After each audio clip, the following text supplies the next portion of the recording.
Parents, let me ask you something. Have you ever sat back and asked yourself, what does my child really like? What are they naturally good at? And I'm not talking about sitting on the couch watching TV or scrolling social media all day. I'm talking about what brings them alive, what gets them excited, what gives them confidence, what makes them forget about the time because they're so locked in to what they're doing.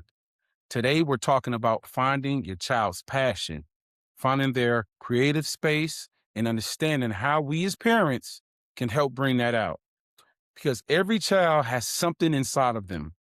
Every child truly believe has a gift, and every child definitely has potential.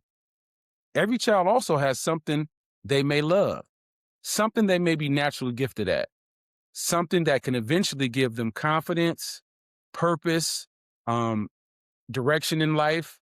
That question isn't always whether it's there. The real question is, are we paying enough attention to help bring that out as parents?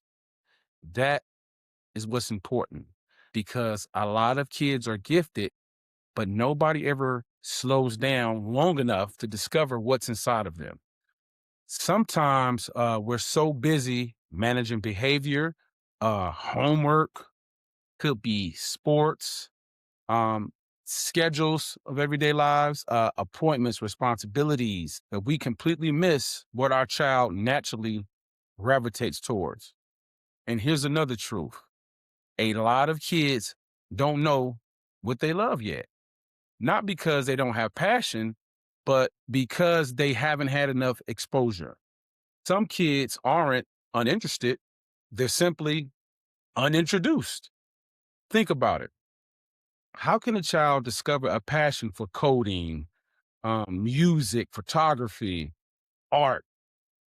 What's the other few? Construction, robotics, public speaking, entrepreneurship, if they've never been exposed to it. This is where we as parents come in, mentors, coaches, teachers, and the village becomes so important. Sometimes someone outside your home notices something in your child before you do.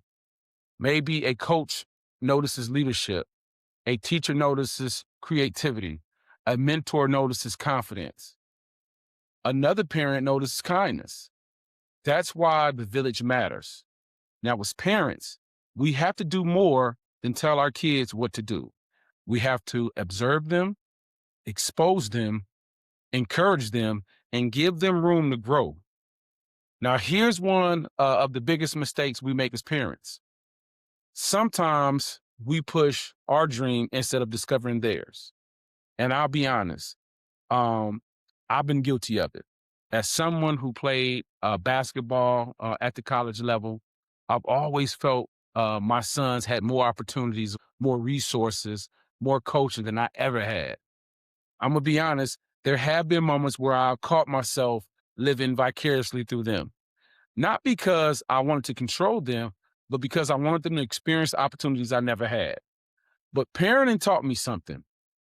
Our job, it isn't to create little versions of ourselves. Our job is to help discover who they are. And that's the big difference. And here's something else parents need to remember. Passion usually doesn't show up loud. Sometimes, or most of the times, it whispers. It shows up through curiosity, repeated interest. It could be through excitement. That same thing could keep coming back over and over and over again. Maybe it's drawing, could be music, it could be sports, maybe it's fixing things or building things. It could be simple as reading, technology, helping people, leadership as well, creating videos, whatever it is. Watch the patterns. Don't just manage your children, help discover what's inside of them. Ask yourself, what does my child naturally talk about? What do they get excited about? What keeps their attention? And what would they do even if nobody made them do it? Those answers matter. Another big piece of this is creative space. Some kids need room to think, imagine, room to create. room to fail as well, and a room to make mistakes without feeling like every mistake means they're a failure, because every idea gets criticized, every mistake gets corrected immediately, every attempt gets laughed at, or every interest gets controlled. Eventually, kids will stop showing you what's inside of them. So, parents, I get it. We're competitive.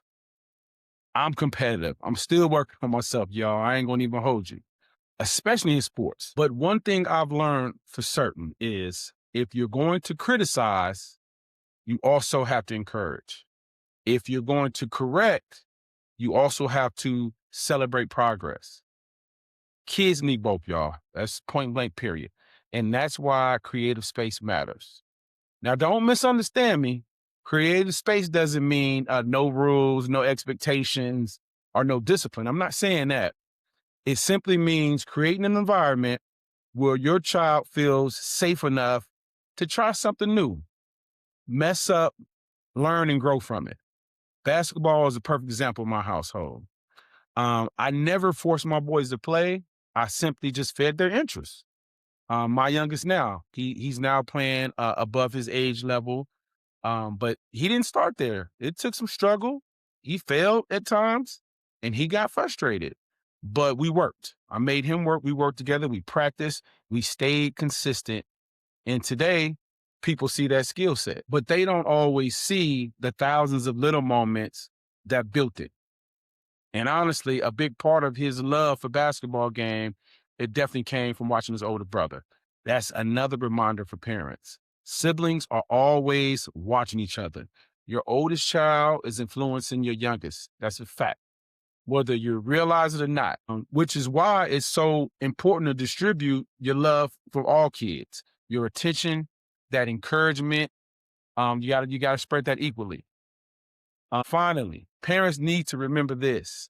Passion still requires discipline. Just because your child loves something doesn't mean they automatically become great at it. Basketball still takes practice. Music still takes repetition. Art still takes work. Writing takes practice. Coding, speaking, that takes practice. Dancing, building, um, whatever it is, passion may spark the fire, but discipline definitely keeps it burning, because talent might open the door, but consistency is what keeps them in that room. So once you've discovered what your child is passionate about, let's talk about that. The next question becomes, how do we help turn that passion into purpose? So let's talk about that. Um, Now, once you start, of course, seeing your child's passion, our job and roles as parents changes. Now it's time to help turn that passion into skill. Because here's the truth. Liking something is one thing, but growing it, it definitely takes consistency. It takes support. It takes work. And as parents, that's where we come in, of course. For me personally, I work with my boys about 3 to 5 days out of the week. And now that my oldest son is getting ready to go to college, I appreciate those moments even more, because it's definitely bigger than basketball. Those workouts became conversations, those conversations became memories, and those memories became our bond. And here's another benefit. Not only does it help develop their skills, it keeps them away from spending all day on them tablets, of course, video games, social media. Parents, there's really no excuses anymore. We live in a time where almost everything you want to learn is at your fingertips. If your child wants to play basketball, go to YouTube. If they want to learn to play piano, YouTube has it. Coding, YouTube has it. Drawing, photography, everything is at our fingertips. YouTube University. um, Speaking, public speaking, art, dance. YouTube has all of that, and it has instructors from all over the world. So there's really no excuse. You don't have to know everything as a parent. You just have to care enough to help them learn. And sometimes it's not about teaching your child yourself. It's about helping them find the right teacher. It could be the right coach, mentor, an art class, robotics club. There's so many other resources out there. or someone who can help sharpen their gift. And our job is to know everything. Our job is to open doors and then be intentional about helping them walk through those doors. Now, here's something else parents need to know and they should remember. Encourage your child without controlling your child. Support what's inside of them. Pour into what's inside of them, but don't suffocate it. Don't make everything about pressure or about expectations or on your timeline. Parents accidentally kill the joy by putting too much pressure on something too soon. There has to be balance. There definitely has to be balance.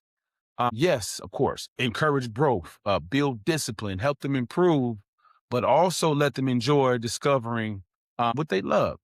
Because helping your child discover their passion, it does something powerful.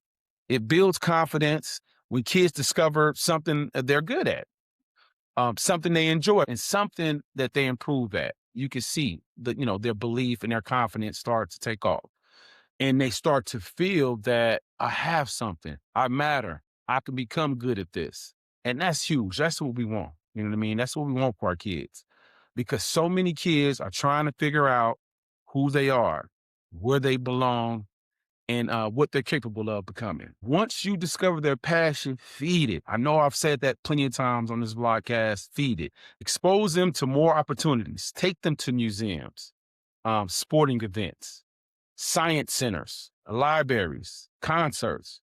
Again, my first son's concert was J. Cole, 11 years old. And I think I sparked something in him on dealing with solid hip hop, because there's a lot of shenanigans out there. But definitely, I know I encourage and I spark that. I mean, the events, huge with me. My kids go to community events and community services all the time. I want to see them see me giving back, so they know to expect that when they come up, and they become young men in the world and giving back to society, and they have kids. Their kids need to know that we are men about service. Leadership programs. I speak about that all the time. One of my son who's 18, of course, he was in our fraternity youth group, the Sigma Beta Club. He's about to be a freshman in college. Now it's my youngest son's turn. He's definitely going to be a member. Got to put them in leadership youth groups that will help them in life. And also, those leadership programs give volunteer opportunities. It brings them to the door so they have the opportunity to open it. And don't forget, create creative space at home. Let them draw, let them build, let them write, practice, perform, family nights, game nights, let them dance, let them create videos. Get that creativity and those creative juices flowing. Let them tell us stories, let them design things, let them use their imagination. Even a family time, like I just mentioned, man, that's the best way. Have dance competitions, play improv games. Let your kids give presentations. Teach them how to speak confidently. Like I said before, it's to the point my youngest, every time we go out to dinner, we let him order his food. Well, that's going to build confidence, make him more vocal, make him um, speak more confident as well. And that's what we want. Let them solve problems as well together. Those little moments build confidence, y'all. And while you're doing all of that, start asking better questions. We have to do that as well as parents and mentors. Instead of asking, how was school? Ask, what did you enjoy today? What made you smile today? Who did you help today? What is something you could have done better? What are you getting better at? What makes you proud of yourself? And what would you love to learn if you had the chance? What could you spend hours doing without getting bored? Those are the questions. Unlock conversations, and sometimes they unlock purpose. So if I had to break this down simple in the layman's terms, I'd say this: watch their patterns, expose them to more, create room for their creativity, of course, encourage without controlling. And once you discover their interests, help them build discipline around them, through practice, through routine, through mentorship, through development. That's where we, as parents, come in at. Helping our children sharpen their gifts God has already placed inside of them, because every child has potential. Sometimes they just need somebody who believes in them enough. And also to help bring it out. As always, I want to leave you guys with a couple of quotes that I do every vlog. Every child has something in them. Good parenting pays attention long enough to find it. I'll say that again. Every child has something in them. Good parenting pays attention long enough to find it. And here's another one. Talent may show up early, but passion grows stronger with support and discipline. My call to action to all the parents this month: pay attention to what your child naturally gravitates towards. Expose them to one new activity, one new skill, or one new environment, and ask deeper questions. Find out what they enjoy, what excites them, what they're proud of, and what they want to become. Because those conversations, y'all, can change the direction of a child's life. And as always, subscribe to Raising Humans Together for real more conversations and practical parenting strategies that help us raise confident, rounded, purpose filled children. I see y'all on the next one. Peace.